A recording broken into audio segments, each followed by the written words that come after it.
Women in music in the 90s were a force to be reckoned with. We really had some exciting, amazing, groundbreaking artists emerge during this time, and I've covered a few on the podcast, and there'll be many more that I will be covering. But this one right here, Fiona Apple, pretty big deal. She's only released 5 full-length albums in her long 2.5 decade long career. No, geez, almost 3 decades. Geez, I'm getting old. But I wanted to focus on her very first album and how she arrived on the scene for all of us as teenagers in the 90s. So it's time to talk about Fiona Apple, Tidal. Let's go. Things are gonna change, I can feel it. If this gonna be that kind of party, I'm gonna... Waterproof Records. Waterproof Records. Waterproof Records with Jacob Gibbons. Now, if you listen very closely, you just might hear the droplets of sweat drip down my face and onto the table and microphone. But if you're watching the show, you're undoubtedly going to see my face begin to glisten because it is so hot in here. I am back in my home studio setup here, which is in a garage. And we just finished a heat wave here in LA, and normally I can turn on the AC and fight it, but I was not able to get it cool enough, fast enough. So I'm going to be a little sweaty in here. But hey, we're going to get into stuff here shortly. We got to talk about DistroKid. We got to share about DistroKid, distrokid.com/VIP/waterproof. Save yourself 30%. You know my link. You've been with me. This is episode 83. You're using DistroKid by now, but in case you're just a diehard Fiona Apple fan, you clicked on the episode and you don't know anything about what this is or what we're about to do here, you should click on distrokid.com/VIP/waterproof. It'll save you 30% off your first year. Go use it. Go upload your music and get on every streaming platform available. Share your music with the world and do it by saving yourself a little bit of money. It's the least I can do for you for being here with me on Waterproof Records. So I'm trying to keep focus and not sweat to death here before we get into the show. This title of music. I did want to say just some announcements up top. There are going to be some delays and transitions and things happening. My family got some unfortunate news, and that is we are having to move out of this home. The people that we rent from need to take back ownership, and it came quite abruptly. We never saw this coming. We thought that we were going to be here for quite some time. But hey, such is life, and we have to transition and move onward. So that means that this space that I'm in right now, I'm going to have to tear it down and rebuild something new. Hopefully something new and something better in a new place that has air conditioning so that I can do this year round. And also, I would really love, the dream would be move into a place where I can build something that then I can invite my guests over, and I don't have to rent a studio. I could have the Waterproof Record studio at home, and that would be ideal. So, hey, put the good vibes out there for me and hope that that's going to happen. But anyway, like I'm saying, we're recording this episode here now. I'll probably be able to record maybe 1 or 2 more in this space before we tear things down, if that. And that might affect just how quickly I can get things to you. I'm going to keep trying, of course, to get them to you. But I, of course, have the Lazy Pickle Studios, and I have some exciting guests that I'm going to be interviewing there very soon. So I might just need to be focused on doing episodes with guests in that space until we're settled in a new spot. But wanted to let you know it's going to be a little upheaval, and you know, my videos where you watch my videos, and I'm in that, you know, in that same space with the pictures and posters behind me, that terrible carpet. It's all going to change. It's all going to be new locations and new things. So everything about what I'm going to be putting out in a few months will be very different looking, and I'm making decisions on how much we cover it. But I will be sad to lose this, and then of course the tavern that we built here in the garage. Sad to lose that as well. But hey, onwards and upwards. And now on to the podcast, Fiona Apple's Tidal, her debut album. You know, Tori Amos was definitely the biggest female artist for me in the 90s. I was pretty obsessed with her music, and I bought all of her regular full-length album releases, and I would also buy the B-sides. I didn't have that kind of level of obsession of an artist more than her, other than the Smashing Pumpkins. Those were kind of the two main. I would say kind of dabbled in a little Radiohead and Weezer in terms of the B-sides, chasing after songs on soundtracks or, the DGC rarities and things like that. But I never, beyond full LPs, I didn't dig in really deeply into people's catalogs. And Fiona Apple is somebody who didn't release a ton of albums. She's actually been very, very spacious and sparse with what she's put out as her full-length albums in her almost 3-decade-long career. But Tidal arrives in 1996, July 23rd, 1996. And I'm, finishing up my junior year. And as I've covered in previous episodes, I've lived in a new town and I'm about to be going back home to my girlfriend at the time, to all my friends. And so I do truly remember not only first seeing Shadow Boxer on MTV, but really being moved by the sound of Fiona Apple's voice. My music tastes span a lot of different kind of genres and styles, and you could definitely, there's this smoky jazz piano sound that she creates. And when I first heard Shadow Boxer, I thought it was a great song. I thought it was really enjoyable. And I don't even remember if it was that I saw the video and I ordered the CD. I cannot remember. It feels like one of those CDs that I had, because I remember, if you're watching the show, I have her image right here on the monitor next to me from the cover of Tidal. This zoomed in, those ice blue eyes, kind of a blurry picture, close up on her face. I remember owning this CD and playing it quite often. And I feel like I got it relatively early, before she had released Criminal and Sleep to Dream, because I remembered having it, taking it home, popping it in, and Sleep to Dream was the song. That was the song. I was blown away from immediately. I had heard Shadow Boxer on MTV, and I was like, here's this, kind of smooth, jazzy song, clever lyrics. I love the concept. She had such a strong singing voice. And I think by this time, people had already begun to report on MTV about Fiona Apple's age and the fact that she was 18, 19 years old when this was coming out, which is incredibly impressive. Alanis Morissette was about 4 or 5 years older than that. And Tori Amos was like 13, 14 years older than that. So having this teenager, someone who was literally 1 year older than me, releasing this kind of music, I was blown away. This was that phenomenon in the 90s where you're like, they're how old? Silverchair, or how old? Fiona Apple is how old? And she's writing this? They're writing that? That just blew me away. And Fiona's lyrics and her understanding of melody and songwriting, phenomenal. That husky, that voice that sounds like it's lived 1,000 lives, and you're like, this album is releasing and she's 19 years old. But Sleep to Dream, that percussive rumbling, that bass, that groove. I made a video about it, about how stirring it was. And I was trying to convey just how it shook me and surprised me and rocked me to my core. I knew when I heard that opening song, I was like, oh, I love Fiona Apple. I think she's amazing. Because that, for me, is the most standout track on Tidal. That is the most her. And that's what's interesting, is as I dug in, because I'm not very, very well versed on my history of Fiona Apple, but for you guys, I try to get caught up and understand things more. And I know that there are devoted, diehard Fiona Apple fans out there, and they absolutely love everything she's ever done and know every single step she's taken as an artist. But I was just learning some of these things along the way. And, that drum at the beginning, that is Matt Chamberlain. And Matt Chamberlain played on this album and on Win the Pawn. Matt Chamberlain played with Tori Amos for everything after From the Choir Girl. He's played with so many artists, Soundgarden.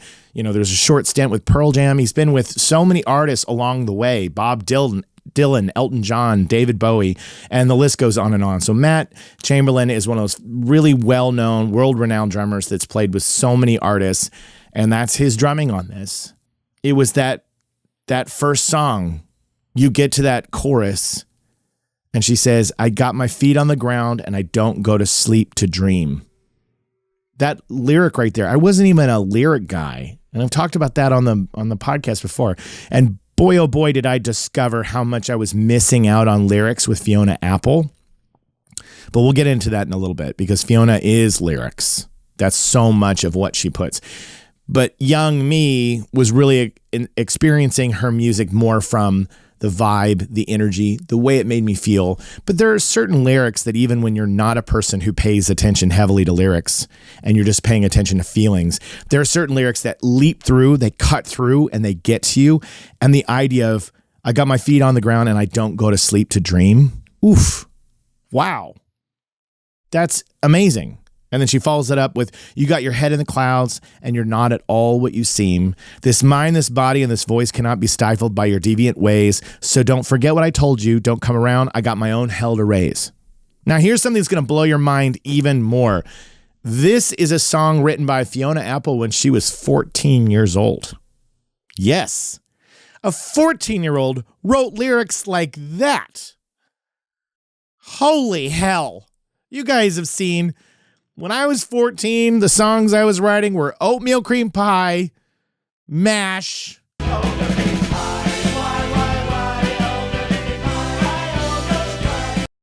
mean, these are bangers, guys. I think I wrote good songs, but they were not at this maturity level that Fiona Apple had here. And it's just so impressive. She wrote this song when she was 14 years old. And obviously, she probably honed it, sharpened it, found ways to improve it in the time from writing it all the way until recording it. But it's just incredibly impressive to me that a 14-year-old Fiona Apple has that gravitas in her lyricism. That's just so impressive. I can't stress it enough. This is the song that grabbed me and hooked me.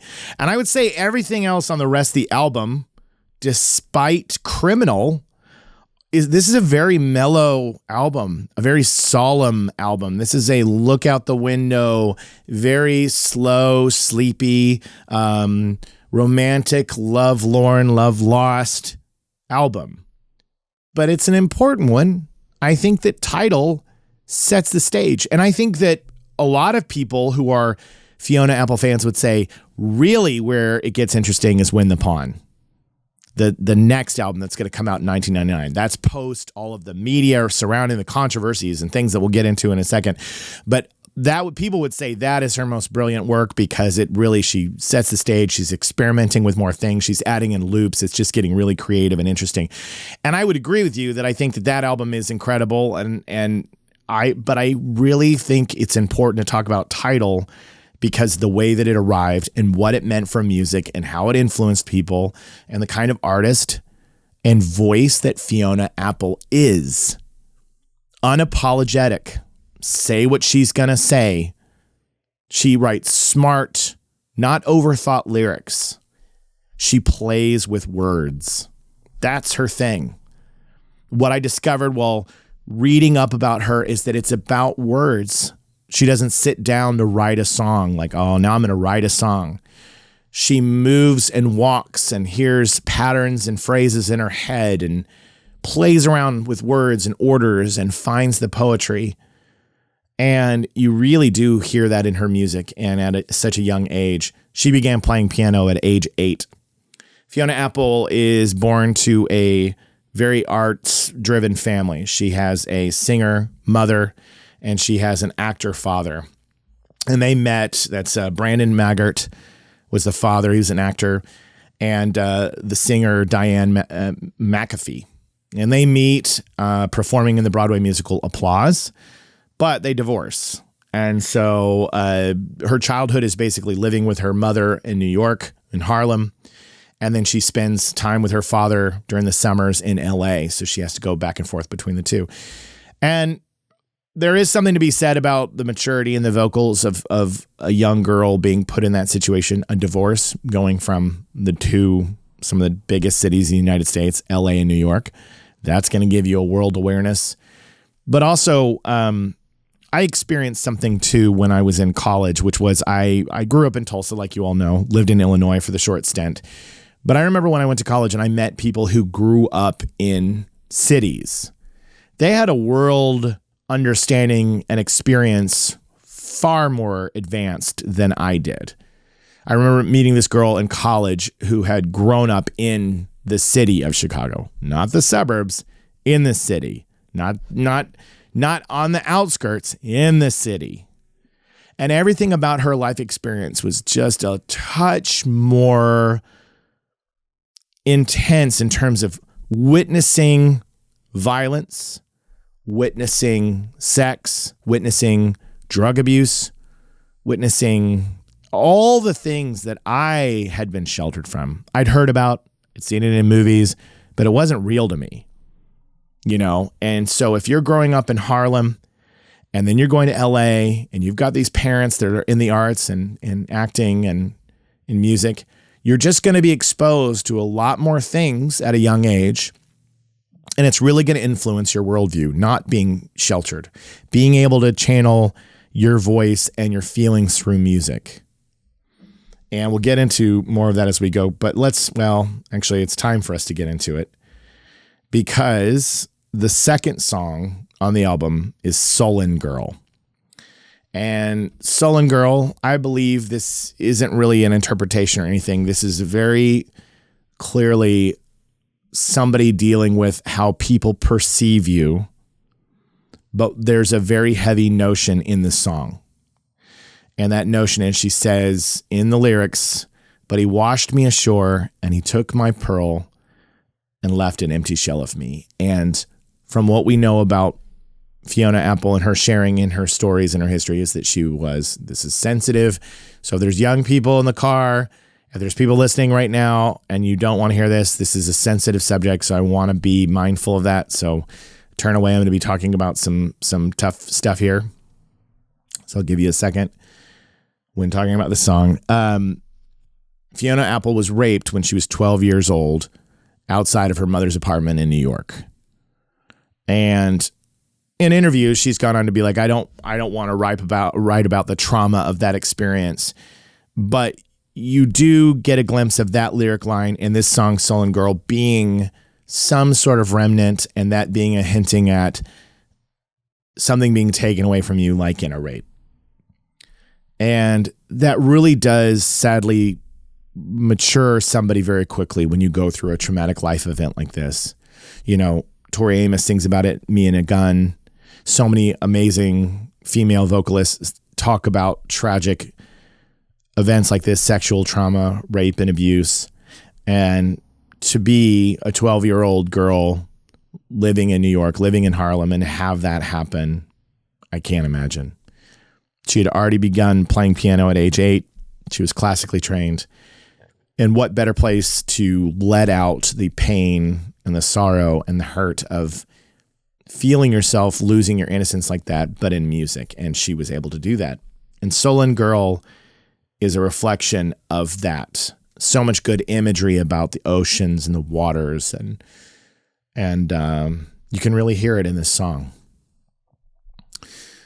But then we get to Shadow Boxer.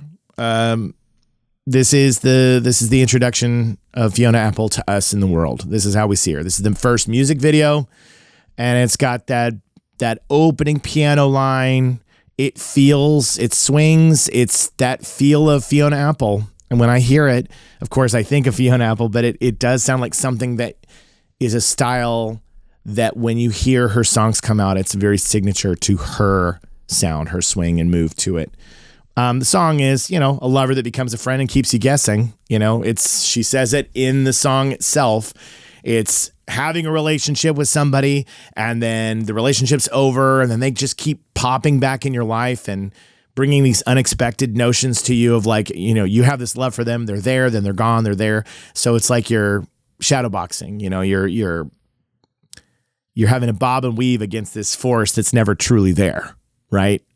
And I love that analogy. It was a great, very clever, well-written analogy for the song Shadow Boxer. And this is what opens up everybody. They see her and she's starting to get on MTV and her album's getting attention. at such a young age. And I remember that being, it really stuck with me. And I remember believing that she was a beautiful, beautiful singer, but she was not somebody that I think a lot of times people sexualized Fiona Apple when I was a teenager, and I didn't feel that way, especially I'm jumping ahead a little bit because that's what happens in Criminal. But I never felt that way. Let's get into that, actually.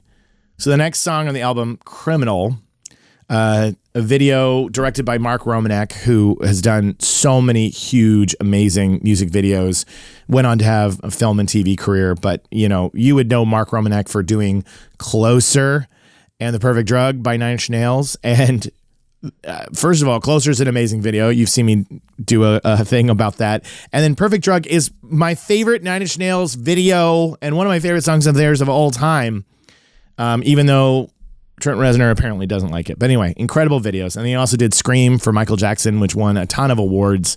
Iconic video. Did Are You Gonna Go My Way by Lenny Kravitz, Rain by Madonna, Devil's Haircut by Beck, and the list goes on and on. But Mark Romanek, well-known MTV director, and Criminal.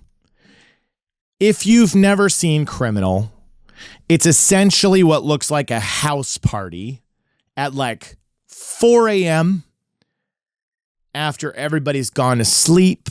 There's pizza on the tables, half-drink bottles of beer, alcohol, maybe some drugs that they obscured in images because it was MTV and they were afraid to show drugs on TV. But it's, people with their clothes off like they've jumped in a pool in their underwear and, midriffs, and she got her body, she's in her underwear in some shots. And the thing about this is this really, it's a video. This song, what it's about. Criminal. She's talking about using her sexuality to get what she wants from a guy, from someone, and feeling bad about it. Using her body, using her sexuality to get what she wants, and then feeling this sense of like shame.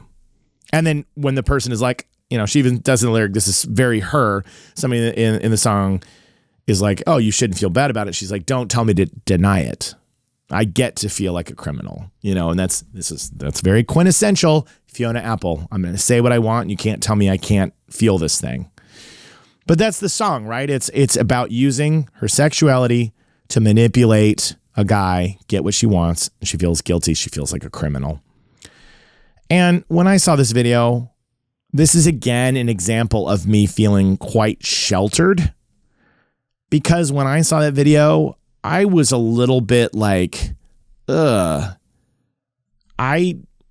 didn't like the way that video made me feel at the time. That's going to be hard for a lot of you to understand, I think.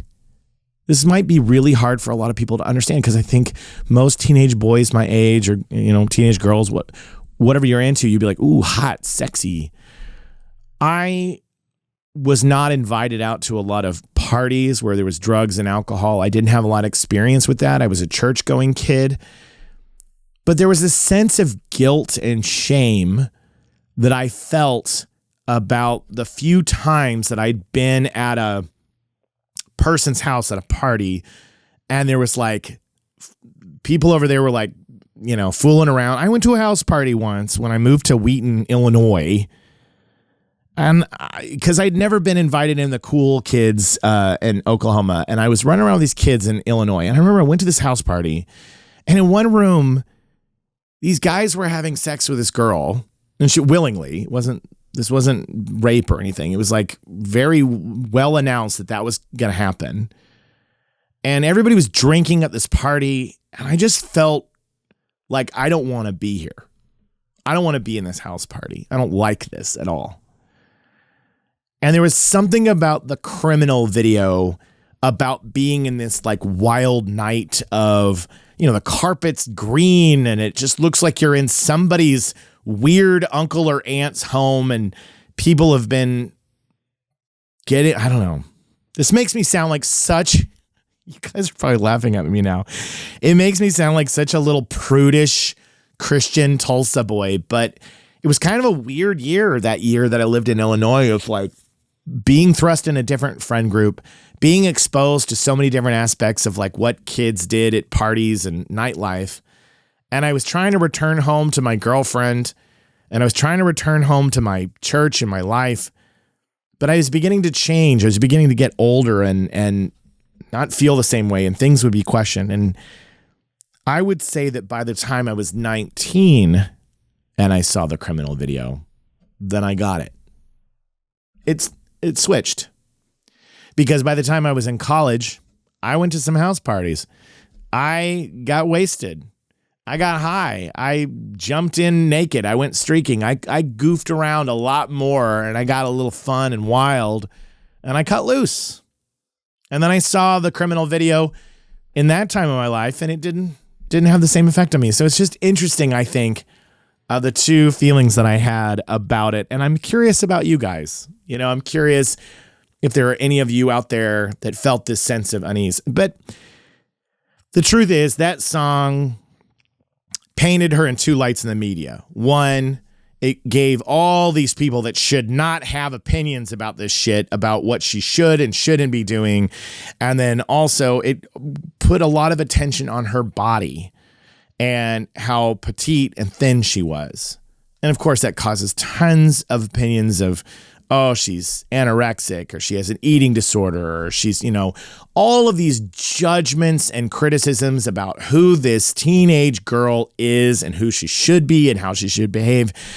Dude, think about what that would be like.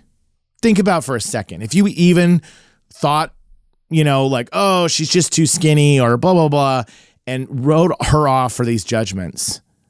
That's just so, and I don't think I felt like I had any judgment about her body type, but I definitely like the house party thing. I definitely had my religious judgment out, but she had to deal with that. And it really, really stung and hurt because a lot of this stuff is coming from, she has a sexual trauma at age 12, which starts her eating problems that she has, which is she chooses to no longer eat because it will make her body be more petite and less desirable to predatory males.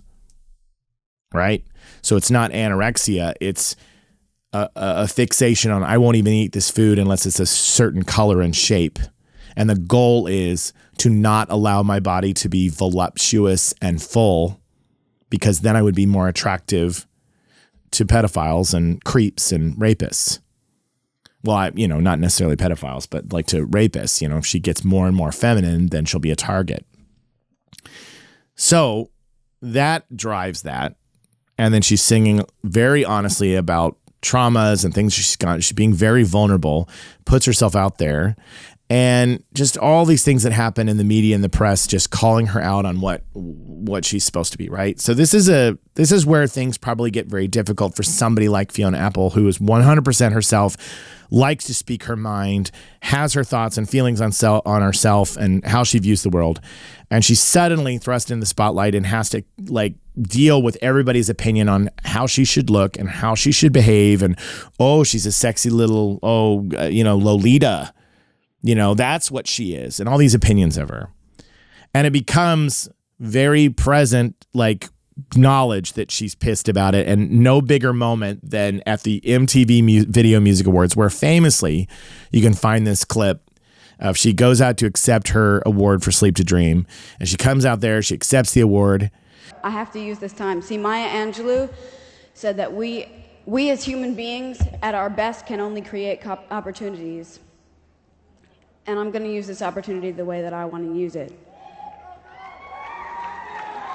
So what I want to say is, everybody out there that's watching, everybody that's watching this world is both. And you shouldn't model your life. Wait a second. You shouldn't model your life about what you think that we think is cool and what we're wearing and what we're saying and everything. Go with yourself. Go with yourself. This world is bullshit. So she says that. And now everybody in the media and the news and the public starts to flip and they go, oh, what a bitch. You know, she's just a difficult person and a difficult artist, and what a terrible thing to say. But you know what? She had the platform, and she was this moment, the way that it was received, she was trying, you can tell, to say, don't get caught up in this stuff of changing who you are as a person to be popular, or what do you see on TV? Don't just be who you are. Be yourself. Go with yourself.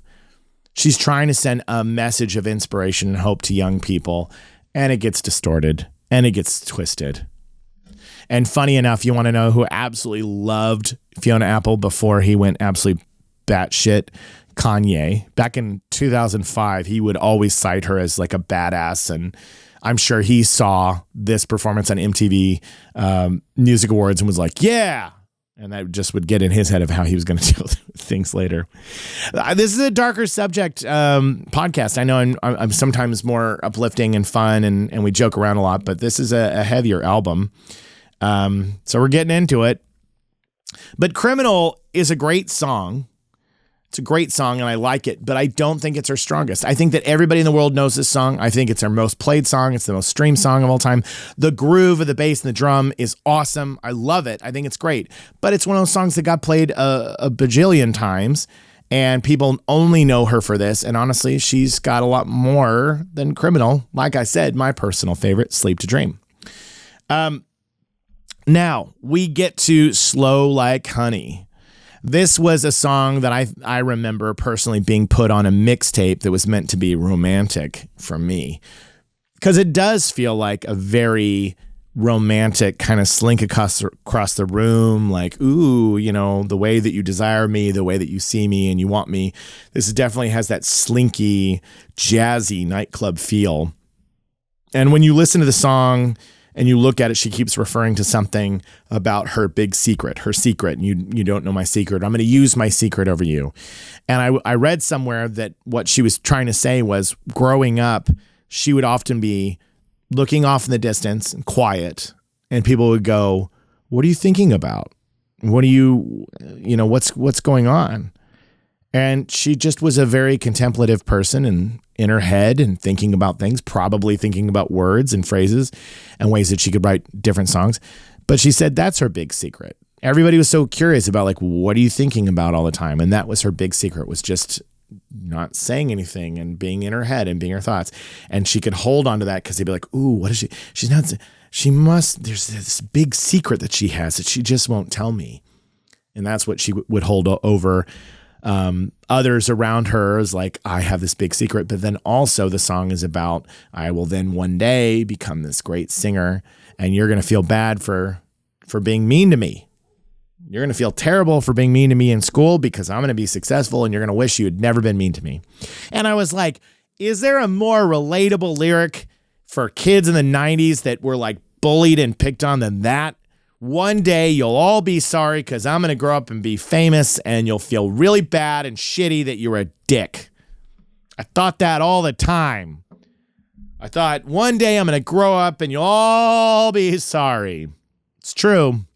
I'll be on stage receiving my Academy Award, and I'll thank everybody. And like Fiona Apple, I'll be like, you know what Maya Angelou once said? I'll turn around and I'll be like, you know what? You were a jerk, Chad. You were a jerk, Tyler. You were a jerk, Troy. I'm saying real names, but that's a very relatable notion, isn't it? Slow Like Honey. Very slinky song about, oh, sweet revenge and your big secret. Okay, so oftentimes in the show, I will do these albums, and it'll be like every single song I love, and it's 10 out of 10 or 12 out of 12. It's just start to finish, banger after banger, and I love them all. This might be one of the first times, or maybe I've admitted it on other shows. No, I have, because I did The Crow not too long ago, and I talked about some of the songs that weren't as interesting for me. When we get to The First Taste, this one wasn't for me. I used to skip it back then, and when I listened to it again, and here's what it is for me. It's that samba beat. It's that dun, dun, dun, dun, dun, dun, dun, dun. My friend and I, we have this joke. So Bad Bunny, I think Bad Bunny is hilarious and charming, the singer. I didn't know anything about him until he started appearing on Saturday Night Live, and I was like, he's charming, he's sweet, he's adorable. What a guy. But I remember also being shown his music. But it was funny because we had a mutual friend, and they were like, oh, the thing I love about Bad Bunny is he's got these great creative beats. And I remember sitting there, and we put on Bad Bunny, and the song was doom, doo, doom, doo, doom, doo, doom, doo. And then he did his stuff on top of it, and then da, da, da, da. And that song ended, and then the next song started, and it went doom, doo, doom, doo, doom, doo, doom, which is just I believe that's a samba. That's a samba beat. Like if you get the Casio keyboard and you hit samba, doom, doo, doom, doo, doom, doo, doom, doo. That beat, I don't know what it is. It's the repetition of it just doesn't click for me. And The First Taste, lyrically, great songs. Kind of a horny song, you know? It's kind of like I'm wanting some physical stuff to happen. I want you to taste me. I want to do, all these things, but you're not moving fast enough. I hope you will, or you're going to let this go. It's kind of I'm laying in bed. What are some of I don't know. Yeah, I lie in an early bed thinking late thoughts, waiting for the black to replace my blue, which some have interpreted as she's waiting to close her eyes and fall asleep. And so that's the black, and then that'll replace her blue as in her sadness, because this dude's just not taking care of business. She's in the web, but she wanted to be there, and she wanted him to make a move already, you clueless dummy. Like so many of us, when the ladies would put on the moves when we were teenagers, and we were like, duh, just didn't get the notion. But anyway, so the lyrics, the tone, the sentiment of The First Taste is good. I like it, and if it's your favorite song, I don't want to take that away from you. But the rhythm of the song, the rhythm never got me, Gloria Estefan. It didn't get me on this one. The rhythm of The First Taste didn't get me. So, not for me. But moving on to Never Is a Promise. Never Is a Promise is this is like another really good mixtape song. I think this is another one that was given to me on a mixtape. It was a very sweet one, but it's a sad song. This one is one that sounds, press your hands against the glass as the rain falls, or as your love drives away, or you say goodbye. The meaning of the song is in the title itself. Never is a promise. So if you're in a relationship with somebody and they say, I will never let you go, I will never do this, I will never forget to, it's a promise. When you're saying never, that's a big statement. And like she says in the lyrics, she says, but never is a promise. You can't afford to lie. So this is the ending of a relationship where you're really, you knew that you had to move on from this person, and they don't get to see all the best of you anymore. They don't deserve you. But it's a very sweet song, and good orchestration and tone and sound to it. Very sweet sounding, sad song. I love the part in that song, too, that goes, when she goes, but as the scenery grows, I see in different lights, and the way that she does the melody on lights right there. I really like that. Oh, by the way, this is one other cool story. The reason that she got her demo and got, signed and got this album was because she had a friend who was the babysitter of Catherine Schenker, who is like a music journalist. So this girl who was a friend of Fiona Apple's was a babysitter for this lady, and she gave the demo tape with 3 songs on it to Catherine Schenker, and then Catherine Schenker turned around and gave it to Sony music executive at the time, Andrew Slater. And he heard on that demo tape, he heard the songs Never Is a Promise, and the other songs were Not One of Those Times and He Takes a Taxi, which those other 2 I don't believe have ever been released, but Never Is a Promise. So here on that demo is that song, Never Is a Promise. And he heard it and he was like, sold. This girl needs a record deal and I'm going to produce her first record. So the first record was produced by Andrew Slater, and he got it because of a babysitter of one of his, of this music journalist. And that's how he got it. So that was kind of a cool story. Okay. Then we get to The Child Is Gone, The Loss of Innocence. It's right there in the title. And that's a cool thing about Fiona is she's poetic and has a good way with words, but she also doesn't pretend. It doesn't feel pretentious. It doesn't feel confusing. It feels very understandable and reaches you. As much as I was a fan of Tori, I am still a fan of Tori, but as much as I was a fan of Tori, the further she got from Little Earthquakes, the more her lyrics I started going, what are we talking about? You know, the more unusual and kind of leaving this world, which is fine. You know, sometimes an artist has got to leave this world and start writing about things in the fairy realms and goblins and kings and things that you're like, I don't know what the fuck we're talking about here. I mean, Mr. Billy Corgan has done that a ton in the past 20, 25 years. He started writing lyrics that I was like, I don't know what we're talking about here. But, you know, as an artist, as a writer, as a poet, anybody who likes to write stories and tales and feelings, you, of course, would change and grow how you interpret the world. And also you would read a book or see a film and you would start looking at the world in a different way. And so that happens. But Fiona has always been very good about saying exactly what she means, and it's very clear and concise, but said in a clever way. And a song like The Child Is Gone, there it is, The Loss of Innocence. This is another song that when it opens, it has that swingy piano, just like in Shadowboxers, just got that, you know, do. That is very Fiona Apple, and there's lovely use of mellotrons and mandolins in this song. And then the one more thing before we close out these last few songs is the name of the album, Tidal. So it has multiple meanings. One was when she signed her record contract, she felt this sudden like tremor of like, oh my God, the pressure of like, she shows her friends, I signed this record contract, and they're all like, are you excited? And she's like, yes, but you know, there's this like title coming, right? There's this trembling of the ground is like what is expected of me, you know, especially at that age. And then two, she'd been writing together songs and never really pieced them together. And at the time she was like, the idea of an album title didn't make much sense to her because she's like, I didn't think of it as that. But then the very word itself, an album title. So she thought it was kind of funny that it had this multiple meaning of the title of that. And then the name Tidal is Tidal. And then additionally, the album is just kind of taking you on this journey, these up and down, rising and falling waves. So it has this 3-level meaning. And like I said, that's very her, is that she loves words. She's driven by words and wordplay and rhymes. And so that makes sense why she would choose it. All right, last two songs. Pale September. You know you're going to get September in your song title. It's going to evoke emotion about autumn and the fall. And this one does in such a way that the opening piano notes are that minor. It's kind of unsettling because you're like, yes, this has an autumn feel, but it feels like things are not easy and not well and full of trepidation and what's going to happen next.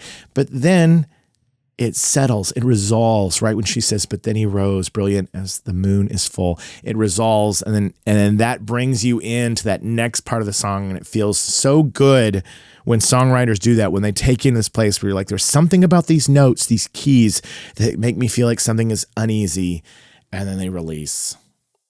The power of music. Holy hell. And then the last song on the album, Carrion. Carrion starts out, it's a little lounge 60s vibe with the organ. It's got kind of this like noir James Bond feel. There's the plucking guitar, kind of like Spy, something about that. You know, you kind of feel people like working across a room. But then the bell rings and it switches into that much more epic changing of the time signature, and just builds and feels very different when she switches over that part, which I love about it.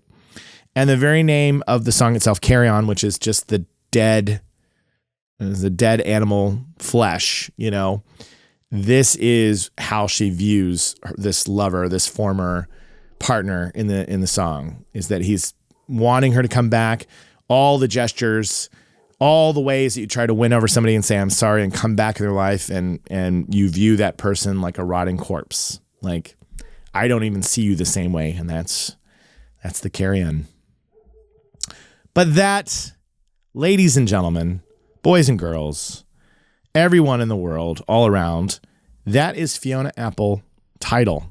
I hope I did it justice. If this falls in the hands of people that are diehard fans and I mess something up, I'm always open to criticism on my show, and I've definitely gotten things incorrect in years past. But let's see where we're going to go next. I do have another guest for the next episode. And again, like I said, this moving out of this space is going to change things for a little bit. But this album is a great album. If you have never spent time with Tidal, I do think it's a very important female artist that really deserved more credit than she got. The way that the media treated her and polarizing views about who she was as a person and being as vulnerable, to be 14 writing some of these songs, putting this album together when she's 17, 18 and releasing when she's 19 is pretty remarkable. Somebody like Taylor Swift got so much attention for being 17 and writing those songs. Fiona Apple deserved that level of attention. She really did. She deserved to be elevated and thought of as talented as she is. And she continues to make great music. And she's driven and she's an activist and she has a heart. I just looked up, she released a video last week or a couple weeks ago about people who have been imprisoned and they're not able to go home. And I watched the video and I was so moved by it because I was like, she's just still out here writing these amazing pieces of music and just a passionate person about people in the world and making a difference. And she does always speak her mind and shares her talents with us. So Fiona, if you're out there, keep doing you. You're amazing. You're incredibly talented. I was lucky enough to see her play live once. I want to say it was in the early 2000s. I got a chance to go see her play. So it would have been on the album that came after When the Pawn, which is the one that has Not About Love on it, which I love that one. Extraordinary Machine. I was drawing a blank on it. So it was probably around the time that Extraordinary Machine was coming out. But incredibly talented, wonderful artist, and it was fun to dig in deep, and I spent some days with her music, and it was good to get there, especially with all the changes that are going on. So thanks for joining me and listening about Fiona Apple's Tidal.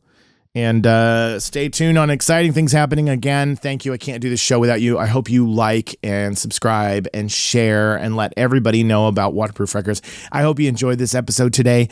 I always enjoy bringing it to you, and I bring it to you through Pantheon Podcasts, which are my partner network that enable me to get this to even more people and share about the show. So thank you to Pantheon Podcasts. I'm grateful to be a part of your network. And then also don't forget that distrokid.com/VIP/waterproof. Get your 30% off. Do it now. What are you waiting for? It's there. It's there for yours to take. So thank you again. I did sweat myself crazy here in the old studio. I'm drenched, but I made it through, and we'll see you next time. So thanks for joining me. See you later. Things are gonna change. I can feel it. If this gonna be that kind of party, I'm gonna